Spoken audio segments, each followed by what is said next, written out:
आपके अपने YouTube channel Prince classes में हार्दिक स्वागत है। आज इस क्लास में कक्षा 10 गणित की प्रश्नावली 6.2 त्रिभुज के सवाल नंबर 7 से आगे के सवालों को हल करेंगे। बच्चों, आप इन सभी सवालों को ध्यानपूर्वक देखें और आप रफ और पेन लेके बैठा करो, ताकि जैसे मैं इन सवालों को हल कर रहा हूँ आप नोट भी किया करो साथ के साथ। और बाद में आपको प्रैक्टिस भी करनी है, इन सवालों को हल भी करना है, क्योंकि गणित एक ऐसा सब्जेक्ट है, इसमें आप जितना प्रैक्टिस करोगे ना, गणित आपकी उतनी बेहतर होती जाएगी। और यदि आप हमारी ये क्लासें रेगुलर देखते हो, पूरी कंप्लीट देखते हो, तो इस बात की गारंटी है आप अच्छी तरह से गणित सीख जाओगे। चलिए स्टार्ट करते हैं। सवाल नंबर 7 देखो क्या लिखा है। प्रमेय 6.1 का प्रयोग करते हुए सिद्ध कीजिए कि एक त्रिभुज की एक भुजा के मध्य बिंदु से होकर दूसरी भुजा के समांतर खींची गई रेखा तीसरी भुजा का समद्विभाजित करती है। देखो ध्यान से समझना, प्रमेय नंबर 6.1 का प्रयोग करना है। बताओ प्रमेय नंबर 6.1 क्या है। अगर त्रिभुज में रेखाएं समांतर तो भुजाएं क्या होती है, समानुपाती होती है। ठीक है, अब देखो ध्यान लगाओ, यहां पर क्या लिखा है। एक त्रिभुज की एक त्रिभुज बनाओ। देखो ये है एक त्रिभुज, ठीक है, और इसका नाम दे देते हैं ए बी और सी। ठीक है, एक त्रिभुज की एक भुजा के मध्य बिंदु से, इस त्रिभुज की कोई सी भी एक भुजा पर मध्य बिंदु ले लो। जैसे मैंने इस भुजा पर यहां ले लिया मध्य बिंदु और इसका नाम दे दिया डी। ठीक है, ये मध्य बिंदु है, इसका मतलब ये दोनों बराबर है। ठीक है, मध्य बिंदु से होकर दूसरी भुजा के समांतर खींची गई रेखा। अब इस मध्य बिंदु से दूसरी भुजा के, चाहे तो इस भुजा के चाहे इस भुजा के समांतर रेखा खींचनी है। तो देखो मैं इस भुजा के समांतर ये रेखा खींचता हूं, खींच दी। रेखा तीसरी भुजा को समद्विभाजित करती है। अब हमें सिद्ध करना है कि ये जो रेखा है ना, ये तीसरी भुजा का क्या करती है, समद्विभाजन करती है। मतलब ये वाला भाग और ये वाला भाग बराबर है, ये हमें करना है सिद्ध। मतलब यहाँ पर एक पॉइंट दे देते हैं, क्या नाम दे देते हैं, ई दे देते हैं। आपको क्या दे रखा है, डी क्या है, ए बी का मध्य बिंदु, और साथ ही ये डी और बी सी समांतर है। तो आपको सिद्ध करना है कि ये जो ई है ना, वो क्या है, ए सी का मध्य बिंदु है। ये मध्य बिंदु होगा तभी ये दोनों बराबर होंगे, और बराबर होंगे तो इसका क्या हो जाएगा, समद्विभाजन हो जाएगा। तो देखो इस प्रकार के सवालों में सबसे पहले तो जो मैं दे रखा है वो लिखते हैं। तो बताओ बेटा, सबसे पहले लिखो सवाल में दिया है। बताओ क्या दिया है, बताओ डी क्या है, ए बी का मध्य बिंदु। डी क्या है, ए बी का मध्य बिंदु, और साथ ही डी किसके समांतर है, बी सी के। डी ई समांतर है बी सी के। अब हमें करना है सिद्ध।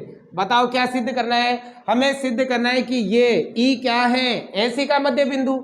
हमें सिद्ध करना है कि ई जो है वो ए सी का मध्य बिंदु है, मध्य बिंदु है, ये हमें सिद्ध करना है। या फिर आप कह दो कि ए बराबर सी है, ये दोनों बराबर है, ये दोनों बराबर रहते हैं, समद्विभाजन हो जाएगा। अब देखो उपपत्ति में ध्यान लगाओगे तो बड़ी आसानी से समझ में आएगा। उपपत्ति देखो, ध्यान दो बेटा, बहुत अच्छा सवाल है, ध्यान से समझना है। देखो ध्यान लगाओ, सबसे पहले देखो डी क्या है, ए बी का मध्य बिंदु।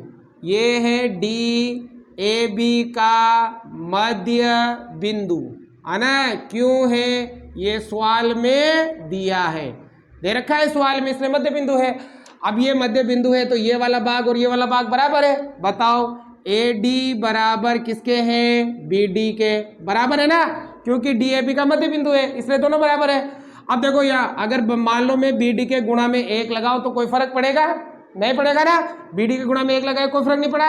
अब देखो ये बी डी गुणा है तो काय में आ जाएगी, भाग में। तो बताओ क्या आएगा, ए डी बटा बी डी बराबर 1, और इसे मान लेंगे समीकरण नंबर 1। हो गया। अब दूसरा देखो, ये वाली रेखा और ये वाली रेखा समांतर है, सवाल में दे रखा है। बताओ क्या दे रखा है, डी समांतर है बी सी के। क्यों है, सवाल में दिया है। अब करेंगे प्रमेय नंबर 6.1 का प्रयोग। प्रमेय नंबर 6.1 क्या है, अगर रेखाएं समांतर तो भुजाएं क्या होती है, समानुपाती। मतलब जो अनुपात इन दोनों में है वही अनुपात इन दोनों में होगा। जो अनुपात किसमें, ए डी बटा बी डी में है, वह अनुपात किसमें, ए बटा सी में होगा, ए बटा सी में होगा। बताओ क्यों होगा, प्रमेय नंबर 6.1, और इसे मान लेंगे समीकरण नंबर 2। मान लिया। अब आप समीकरण 1 व देखो, 2 1 व 2 देखो, क्या इन दोनों में कोई चीज बराबर है? हाँ देखो, AD बटा BD, AD बटा BD, ये दोनों बराबर, तो ये दोनों भी क्या होंगे? बराबर।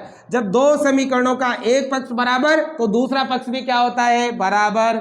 तो हम लिखेंगे समीकरण नंबर 1 व 2 से ये दोनों बराबर, तो ये दोनों भी बराबर, मतलब क्या आएगा? 1 बराबर AE बटा C आ जाएगा। अब देखो इसके बटे में 1 लगाऊं तो कोई फर्क पड़ेगा? नहीं पड़ेगा। तो हम करेंगे वज्र गुणा A एकम AE बराबर C एकम C। अब देखो AE किसके बराबर है? C के। AE किसके बराबर है? C के। इसका मतलब ये रेखा इसका क्या करती है? समद्विभाजन करती है। तो अतः आप लिख सकते हो कि E क्या है? AC का मध्य बिंदु है, इति सिद्धम। तो पहला पॉइंट पहला ये सवाल आपके सिद्ध हो गया। देखो बहुत ही आसान है, ध्यान लगाओगे तो बड़ी आसानी से आप समझ पाओगे इसको। अब देखो सवाल नंबर 8, अब इसमें प्रमेय नंबर 6.2 का प्रयोग करना है। अब प्रमेय नंबर 6.2 क्या थी? अगर भुजाएं समानुपाती तो रेखाएं क्या होती है? समांतर। प्रमेय नंबर 6.1 तो रेखाएं समांतर तो भुजाएं समानुपाती, और 6.2 क्या है? अगर भुजाएं समानुपाती तो रेखाएं क्या होती है? समांतर होती है। देखो क्या लिखा है, प्रमेय 6.2 का प्रयोग करते हुए सिद्ध कीजिए कि एक त्रिभुज की किन्हीं दो भुजाओं के मध्य बिंदुओं को मिलाने वाली रेखा तीसरी भुजा के समांतर होती है। देखो ध्यान लगाओ, ये है एक त्रिभुज, है ना? ध्यान लगाओ, इसका नाम है A, B और C। हो गया। अब क्या लिखा है? एक त्रिभुज की किन्हीं दो भुजाओं के मध्य बिंदु, कोई सी भी दो भुजाओं पर मध्य बिंदु लेना है। मान लो इस भुजा का मध्य बिंदु D है और इस भुजा का मध्य बिंदु E है, ये हमने मध्य बिंदु ले लिए। आगे क्या है? मध्य बिंदुओं को मिलाने वाली रेखा, ये हो गई मध्य बिंदुओं को मिलाने वाली रेखा तीसरी भुजा के समांतर होती है। हमें सिद्ध करना है कि ये वाली रेखा और ये वाली रेखा क्या होती है? समांतर। देखो त्रिभुज की दो भुजाओं पर तो मध्य बिंदु ले लो, और दोनों मध्य बिंदुओं को मिलाने वाली रेखा तीसरी भुजा के क्या होती है? समांतर। ये हमें करना है सिद्ध। तो देखो बेटा, इस प्रकार के सवालों में सबसे पहले तो लिखो सवाल में दिया है, बताओ क्या दिया है? डी क्या है? AB का मध्य बिंदु, D है AB का मध्य बिंदु, ठीक है। और दूसरा E क्या है? AC का मध्य बिंदु, E है AC का मध्य बिंदु, ये हमें सवाल में दे रखा है। अब हमें करना है सिद्ध। बताओ क्या सिद्ध करना है? कि ये रेखा और ये रेखा समांतर है, मतलब DE समांतर किसके हैं? BC के। अब देखो रेखाएं समांतर कब होगी? जब भुजाएं क्या हो जाए? समानुपाती, मतलब जो अनुपात इन दोनों में है वही अनुपात इन दोनों में आ जाए तो ये दोनों रेखाएं क्या हो जाएगी? समांतर हो जाएगी, प्रमेय नंबर 6.2 से। अब देखो उत्पत्ति में थोड़ा ध्यान लगाओगे तो बड़ी आसानी से समझ में आएगा। बेटा सवाल में हम जो पॉइंट दे रखे थे उन्हीं का प्रयोग करते हैं। देखो सबसे पहले D क्या है? AB का मध्य बिंदु। D क्या है? AB का मध्य बिंदु क्यों है? सवाल में दिया है। अब देखो ये मध्य बिंदु है तो ये दोनों बराबर है, तो बताओ क्या होगी? AD बराबर होगी BD के, क्योंकि D AB का मध्य बिंदु है। अब देखो यहाँ पर भी BD के गुणा में 1 लगा दे, कोई फर्क पड़ेगा? नहीं पड़ेगा। देखो ये BD गुणा है तो भाग में, तो आएगा AD बटा BD बराबर 1। इसे मान लेंगे समीकरण नंबर 1। पहला पॉइंट काम आ गया। अब देखो दूसरा पॉइंट भी, E क्या है? AC का मध्य बिंदु, है ना? ये भी मध्य बिंदु है, क्यों है? ये भी सवाल में दिया है। अब ये मध्य बिंदु है तो ये दोनों भी बराबर होगी, बराबर होगी क्योंकि मध्य बिंदु है। तो बताओ क्या होगी? AE बराबर होगी C के, बताओ, है ना? होगी बराबर क्योंकि मध्य बिंदु है। अब देखो C के गुणा में 1 लगा दे, कोई फर्क पड़ेगा? नहीं। C गुणा में तो भाग में, तो बताओ क्या आएगा? AE बटा C बराबर 1, और इसे मान ले समीकरण नंबर 2। अब समीकरण 1 व 2 को मैच करो। देखो यहाँ भी 1 और यहाँ भी 1, यानी कि ये दोनों बराबर तो ये दोनों भी क्या होंगे? बराबर। तो बताओ क्या लिखोगे? समीकरण नंबर 1 व 2 से बताओ बेटा क्या होगा? AD बटा BD बराबर हो जाएगा AE बटा C। देखो भुजाएं समानुपाती हो गई, AD बटा BD बराबर AE बटा C। अगर भुजाएं समानुपाती तो रेखाएं क्या होती है? समांतर। मतलब ये वाली रेखा और ये वाली रेखा क्या होगी? समांतर। अतः क्या हो जाएगा? D समांतर हो जाएगी BC के। बताओ क्यों हो जाएगी? प्रमेय नंबर 6.2 से ये हो गया आपके इति सिद्धम। उम्मीद करता हूं दोनों सवाल आपको अच्छी तरह समझ में आ गए होंगे। आप इसका स्क्रीनशॉट ले लें, इसके बाद हम आगे के सवालों को हल करते हैं। अब देखो बेटा सवाल नंबर 9 और 10 ध्यान से समझना, लास्ट है, इसके बाद प्रश्नावली समाप्त हो जाएगी। 9 में क्या लिखा है? ABCD एक समलंब है। ABCD एक क्या है? समलंब, समलंब चतुर्भुज। अब बताओ समलंब चतुर्भुज क्या होता है? ऐसा चतुर्भुज जिसकी सम्मुख भुजा का एक जोड़ा समांतर हो उसे हम कहते हैं समलंब चतुर्भुज। देखो इसमें दे भी रखा है, जिसमें AB समांतर CD है तथा इसके विकर्ण परस्पर O बिंदु पर प्रतिच्छेद करते हैं। दर्शाइए कि AO बटा BO बराबर CO बटा DO होता है। ये हमें करना है सिद्ध। देखो ध्यान लगाओ, ध्यान लगाओगे तो बड़ी आसानी समझ में आ जाएगा। ABCD एक समलंब है। देखो पहले तो मैं बनाता हूं एक समलंब, ठीक है ना। देखो ध्यान से समझना भाई, ये हो गया आपके ABCD एक समलंब, ठीक है। ये समलंब है भाई, ये नाम है ABC और D हो गया। इसमें AB समांतर CD है। AB किसके समांतर है? CD के। अब समलंब चतुर्भुज उसे कहते हैं जिसकी सम्मुख भुजा का केवल एक जोड़ा समांतर हो उसे हम समलंब चतुर्भुज कहते हैं, ठीक है। अब इसने कहा है कि इसके विकर्ण O बिंदु पर प्रतिच्छेद करते हैं, तो देखो ये इसके एक विकर्ण तो ये हो गया और दूसरा विकर्ण ये हो गया। ये दोनों कहाँ काटते हैं? O बिंदु पर काटते हैं। तो दर्शाइए, हमें सिद्ध करना है AO बटा BO, जो अनुपात इन दोनों में है वही अनुपात CO बटा DO इन दोनों में होगा। ये हमें करना है सिद्ध। तो सबसे पहले तो जो सवाल में दिया है लिख लो। सबसे पहले लिखेंगे सवाल में दिया है, क्या दिया है बेटा? ABCD एक क्या है? समलंब है, समलंब है जिसमें AB समांतर है CD के। अब हमें करना है सिद्ध। क्या सिद्ध करना है? AO बटा BO बराबर CO बटा DO। अब देखो, अब ध्यान लगाओ, हमें भुजाओं को समानुपाती करना है। अब बताओ बेटा भुजाएं समानुपाती कब होती है? जब रेखाएं क्या हो? समांतर। भुजाएं समानुपाती कब होगी? जब रेखाएं समांतर हो, प्रमेय नंबर 6.2 से, ठीक है ना।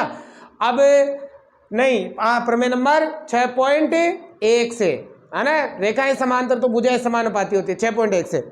अब देखो बेटा यहाँ पर रेखाएं समांतर देखो दे रखी है, लेकिन ये समांतर तब काम आती जब आकृति त्रिभुज होती। तो क्या ये दोनों त्रिभुज में आ रही है? नहीं आ रही है। इसके लिए हमें करनी पड़ेगी रचना। देखो क्या रचना करेंगे हम? ये जो AB है इसके समांतर यहाँ एक रेखा खींचेंगे। यहाँ मैं नाम दे देता हूँ EO। क्या नाम दे देता हूँ? EO। तो ये जो EO है ना, ये AB के भी समांतर है और CD के भी समांतर है।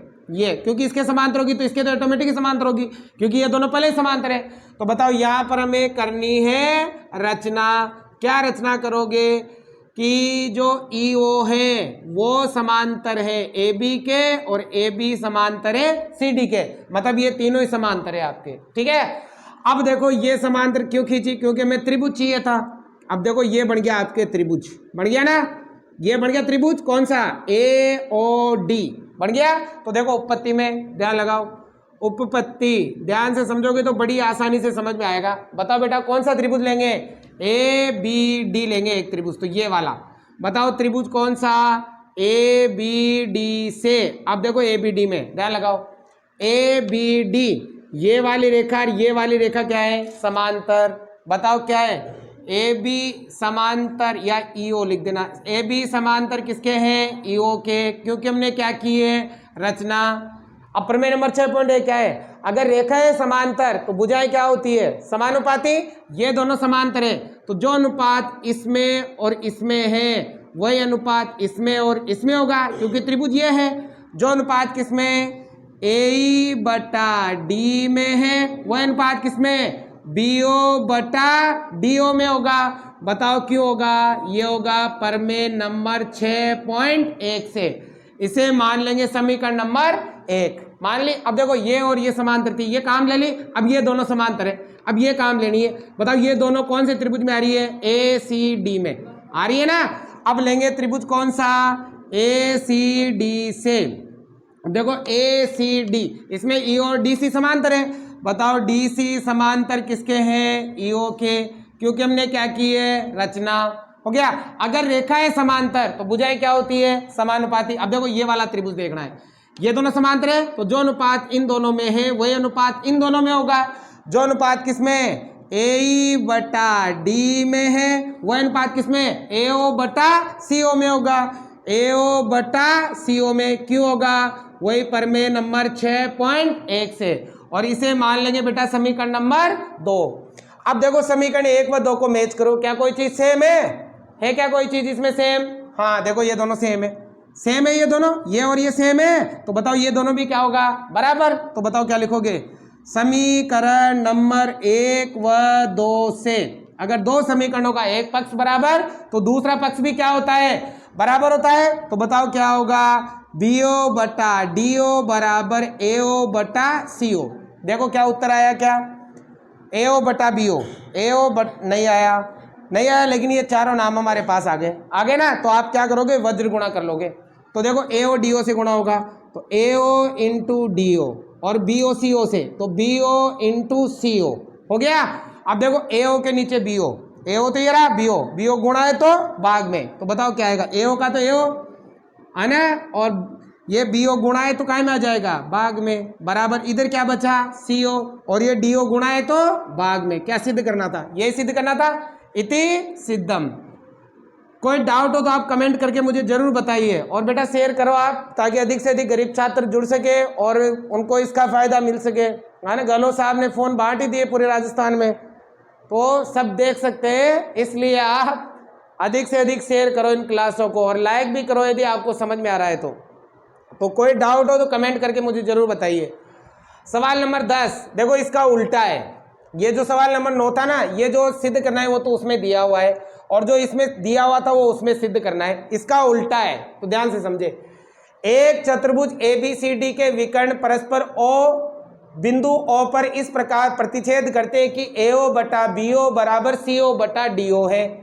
तो दर्शाइए कि ABCD एक समलंब है। सेम इसी की तरह का है, तो ध्यान लगाओ, इसी की तरह का क्या? इसका उल्टा है। ध्यान दो, एक चतुर्भुज है भाई, ABCD एक चतुर्भुज है। देखो ये मैंने ABCD एक चतुर्भुज बनाया, है ना, कोई सा भी चतुर्भुज बना लो यहाँ, तो कोई दिक्कत नहीं है। ABC और D, है ना। ABCD चतुर्भुज के विकर्ण परस्पर O बिंदु पर काटते हैं। एक विकर्ण तो ये हो गया और दूसरा विकर्ण ये हो गया। ये दोनों कहाँ प्रतिच्छेद करते हैं? O पर, है ना। इस प्रकार प्रतिच्छेद करते हैं कि AO बटा BO बराबर CO बटा DO। जो अनुपात इन दोनों में है वही अनुपात इन दोनों में है। तो सिद्ध करो कि ABCD क्या है? एक समलंब है। अब बताओ समलंब किसे कहते हैं? ऐसा चतुर्भुज जिसकी सम्मुख भुजा का एक जोड़ा समांतर हो। तो इसको समलंब बनाने के लिए हमें AB किसके समांतर लानी पड़ेगी? DC के। अगर ये दोनों भुजाएं समांतर हो जाए तो ABCD क्या बन जाएगा? एक समलंब बन जाएगा। तो देखो ध्यान लगाओ, सबसे पहले तो लिखो, सवाल में दिया है, क्या दिया है बताओ? ABCD एक चतुर्भुज है। लिखना चाहो तो लिख देना, या नहीं लिखना चाहो तो डायरेक्ट लिखो AO बटा BO बराबर CO बटा DO। ये दे रखा है। अब हमें करना है सिद्ध। क्या सिद्ध करना है? कि ABCD एक क्या है? समलंब है। समलंब है जिसमें हमें क्या लानी है? AB समांतर CD लानी है। अगर ये दोनों समांतर आ गई तो ये क्या हो जाएगा? आपके सिद्ध हो जाएगा। अब देखो, इन दोनों को समांतर लाने के लिए हमें करनी पड़ेगी इसमें भी रचना। अब देखो क्या रचना करेंगे, क्योंकि हमें प्रमेय नंबर 6.1 या 6.2 का प्रयोग करना है। अब 6.1 या 6.2 कब लगती है? जब आकृति त्रिभुज हो और उसमें एक भुजा के समांतर रेखा हो। तो यहाँ पर भी हमें एक समांतर रेखा खींचनी है, जैसे इधर खींची थी। देखो यहाँ पर ये वाली रेखा और ये वाली रेखा समांतर है, नाम है EO। अब देखो उसमें तो हमने ये रेखा दोनों के समांतर थी, अब यहाँ केवल ये दोनों समांतर है, क्योंकि तीनों को समांतर कर देंगे तो ऑटोमेटिक हो जाएगा, हमें सिद्ध करने की जरूरत ही नहीं पड़ेगी। तो यहाँ केवल ये दोनों समांतर है। तो बताओ क्या रचना करी कि EO समांतर है किसके? AB के। क्यों है? क्योंकि हमने क्या की है? रचना। अब देखो उत्पत्ति में ध्यान लगाओ, इधर ध्यान से समझोगे तो आसानी समझ में आएगा। अब देखो बेटा ये दोनों समांतर है, बताओ ये दोनों कौन से त्रिभुज में आ रही है? ए बी डी में आ रही है इस त्रिभुज में, तो ये वाला त्रिभुज लेते हैं। त्रिभुज कौन सा? ए बी डी से देखो इसमें ये और ये समांतर है, बताओ क्या है? ईओ समांतर है ए बी के। क्यों है? सवाल में दिया है और हमें नियम पता है, यदि रेखाएं समांतर तो भुजाएं क्या होती है? समानुपाती होती है।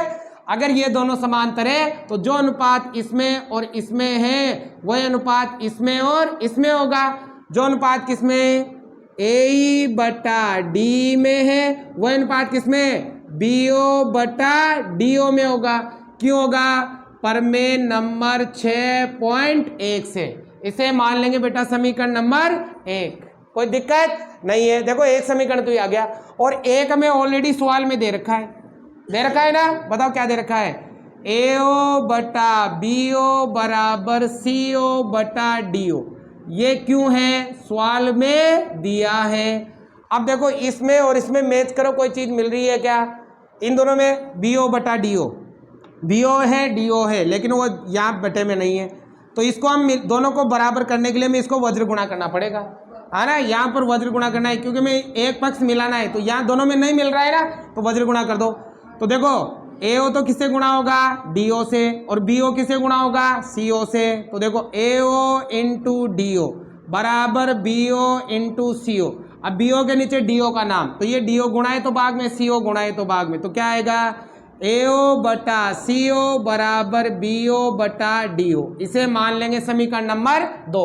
अब देखो 1 व 2 में कोई चीज मिल रही है? हाँ, ये देखो बीओ बटा डीओ, ये दोनों बराबर, तो ये दोनों भी क्या होंगे? बराबर। तो बताओ अतः क्या लिखोगे? समीकरण नंबर 1 व 2 से क्या हो जाएगा? ए बटा डी बराबर हो जाएगा, क्या नाम है? एओ बटा सीओ। अब चेक करो ये दोनों भुजाएं समानुपाती कहाँ आ रही है, कौन से त्रिभुज में आ रही है? ए बटा डी और एओ बटा सीओ। जो अनुपात इन दोनों में है वही अनुपात इन दोनों में आ गया, मतलब ए सी डी त्रिभुज आ गया। अब ए सी डी त्रिभुज की भुजाएं समानुपाती है तो बताओ रेखाएं क्या होगी? समांतर। अतः क्या नाम है? त्रिभुज कौन सा? ए सी डी में भुजाएं समानुपाती हो गई, तो बताओ रेखाएं क्या होगी? समांतर। मतलब ईओ समांतर क्या होगी? सी डी होगी। बताओ क्यों होगी? प्रमेय नंबर 6.2 से। 6.2 क्या कहती है? अगर भुजाएं समानुपाती तो रेखाएं क्या होती है? समांतर। अब देखो ये जो ईओ है वो सी डी के समांतर हमने सिद्ध कर दी, और ईओ ए बी के भी समांतर है क्योंकि हमने क्या की थी? रचना। तो ये ईओ इसके भी समांतर और ये ईओ इसके भी समांतर, तो ये दोनों भी क्या होगी? समांतर होगी। देखो ईओ सी डी के समांतर है, हमने सिद्ध कर दिया। और बताओ ईओ किसके समांतर है? ईओ समांतर है ए बी के, क्योंकि हमने क्या की थी? रचना। अब ईओ सी डी के भी समांतर और ईओ ए बी के भी समांतर, तो ए बी और सी डी भी क्या होगी? समांतर। अतः ए बी समांतर होगी सी डी के, और जिस चतुर्भुज की सम्मुख भुजा का एक जोड़ा समांतर हो वो कौन सा चतुर्भुज कहलाता है? समलंब चतुर्भुज। तो अतः लिख सकते हैं ए बी सी डी एक क्या है? समलंब है। क्या है? समलंब। इति सिद्धम। तो बेटा ये आपके प्रश्नावली समाप्त हुई, आप इसका स्क्रीनशॉट ले लें। तो आज की ये क्लास हम यही समाप्त करते हैं। समझ में आया हो तो लाइक शेयर सब्सक्राइब जरूर से जरूर करें। Thank you watching for this class.